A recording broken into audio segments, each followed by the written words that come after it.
Oh, it pains me to do this once again, but it has to be done. 2009 was by far Dale Earnhardt Jr.'s worst season in his Cup Series career. But before we get into 2009, we have to go back a year. 2008 was Dale Earnhardt Jr.'s very first season with Hendrick Motorsports. His first season was filled with high expectations, which he was able to live up to at first. Jr. was able to get his first win with Hendrick Motorsports at Michigan. I mean, after the first half of the season was in the books, Jr. was sitting second in the points. Unfortunately, during the second half of the season, him and the team would ultimately fizzle out. He would drop from second all the way down to 12th in the standings. In the chase, we saw a sneak preview of what was to come in 2009. In 5 of the 10 chase races that season, he would finish outside of the top 15. So heading into the 2009 season, a lot of fans, including myself, were still expecting Jr. to make the chase. To put it like this, 2009 was an unmitigated disaster. And all of those cars are cars that had made green flag stops prior to that caution. Boy, Brian Vickers, Dale Earnhardt Jr., that ain't going to work, boys. Vickers hard. Here we go. Busch, the dominant car of the day, in the wall. That was wrong. And 10 cars sliding, slamming into the infield. Jimmy Johnson, totally uncalled for. Totally. I don't care who you are. That was just wrong. Push you. On the bottom, 3 wide. 2 outside. 2 outside. There. Go low. Go low. Go low.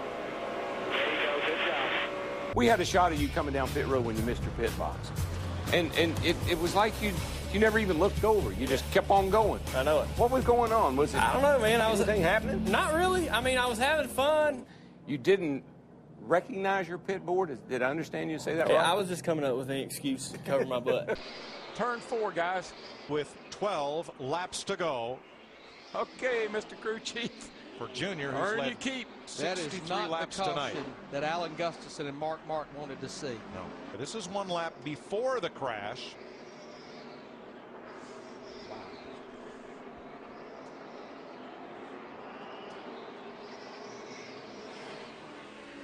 And this is onboard Dale Jr. Boy, did that car snap loose or was there contact? I believe you'll see right here there was a little bit of contact. But Casey Mears. Junior he had his hands full without any help from anybody.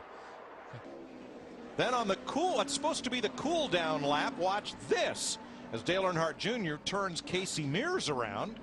And before they get to the garage area, here comes Mears back at him. Pow. So evidently, now we kind of know who was involved back on lap 301. Evidently. Trouble right here, the 88's around. Front straightaway, Junior brings out the caution. More cars coming. Everybody gets by. All right. Go down to the right if you can. Thing looks And like Jimmy Johnson. Looks like a crunched up Mountain Dew can tonight. Still out there. Still there. Still outside there. 26 trying to Whoa, go we with made you. contact. Outside. Stay low. Hold the brake there. Hold the brake. Hold the brake there. Get ready to let it roll. Let it roll. Of the 4 Hendrick Motorsports cars, 3 are in the top 12 and 3 have been to victory lane this season. That leaves just 1 car out of the loop, and that 1 car just so happens to be driven by the most popular driver, Dale Earnhardt Jr. But things are now changing for Jr. He's got a new crew chief, and the focus of the entire HMS organization is now on making sure that 1 driver finds the same success as the other 3.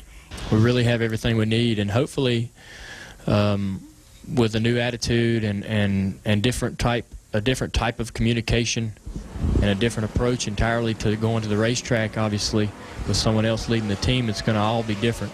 Hopefully that'll work, and hopefully that'll get us what we want. Replacing Junior will be a 2-step process. Sunday at Dover, team manager Brian Whitesell will take the reins of the 88 car. And next week in Pocono, Lance McGrew will be in the hot seat as the interim crew chief for the foreseeable future. We don't know exactly what is going to work, but we're going to make sure that something does.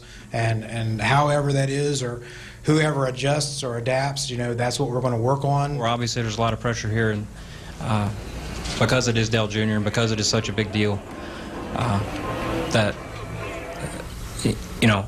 constantly being under the microscope, having millions of people listen to what you say on the radio, obviously you have to be aware of that. Eventually I'm going to be the one that has to answer to to the fact of how much did I live up to my father's name, and how much did I live up to his wins and everything that he accomplished, and how much did I live up to everyone else's expectations and all my fans. Opinions on the move aren't limited to the 88 team. Junior doesn't run well, then he's going to be the problem again. So, you know, it's never Junior, it's always the crew chief. Oh, we got another one. Can't tell by the smoke yet. Oh, they're jamming them up now. We got a bunch of guys involved in this. 6 car out here to the right. Boris said, David Reagan, there's Boris is on board. Oh. I thought that was concrete the only for a thing minute. that Boris didn't hit yet. I thought So that he was decided concrete. to go Junior's shoot involved, that. and Junior was having a good run. Look at this. This is 3.5 wide right there, just about.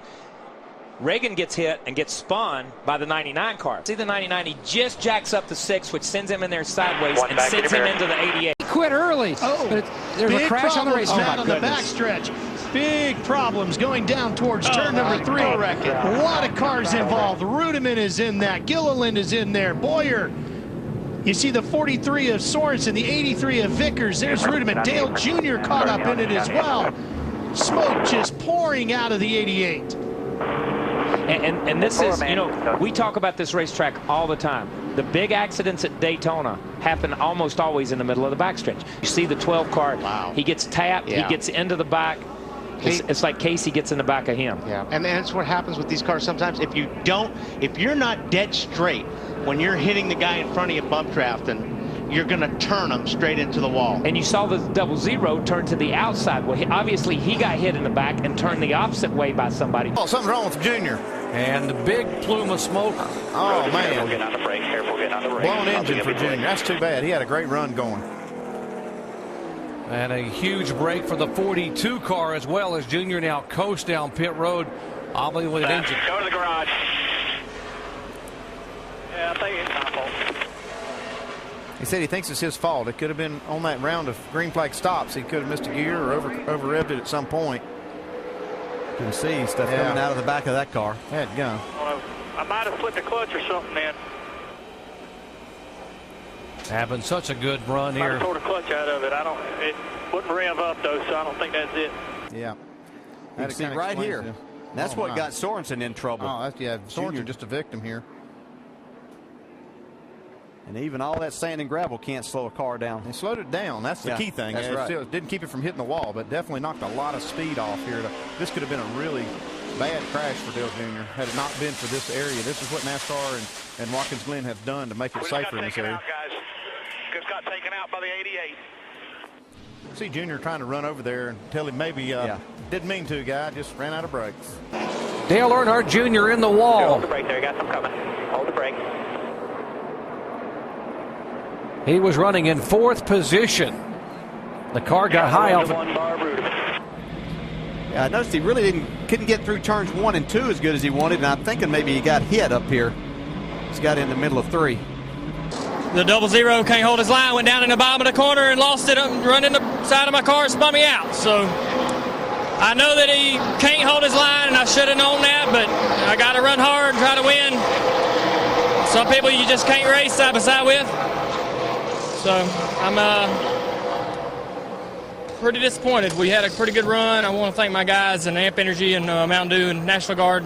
We had a real good car, a fabulous car all day long. We were probably one of the best cars here. And working real hard all day, just trying to run best we can. And David just run out of talent down there. The 88 car.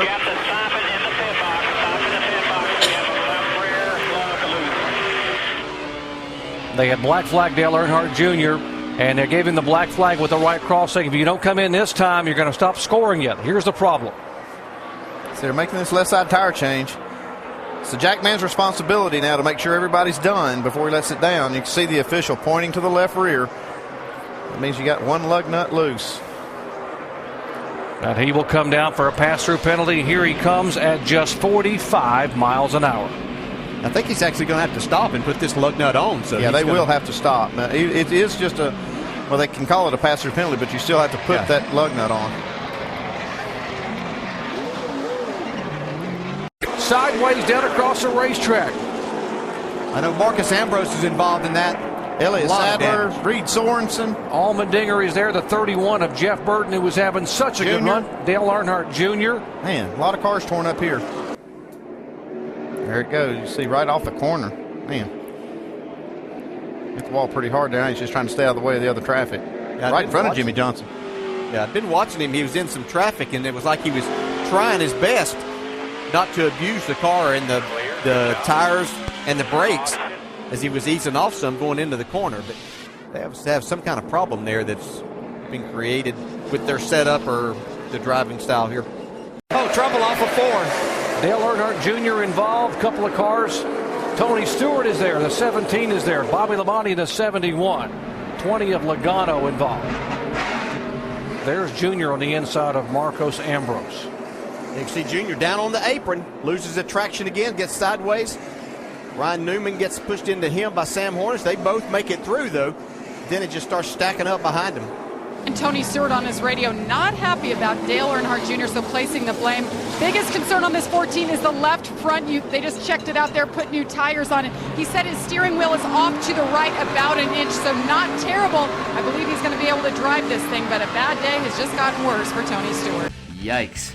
So it's 2009 after this. 0 wins, 2 top 5s, 5 top 10s, an average finish of 23.2, and would finish 25th in the standings. And to think that some of you guys thought Junior's final season was his worst.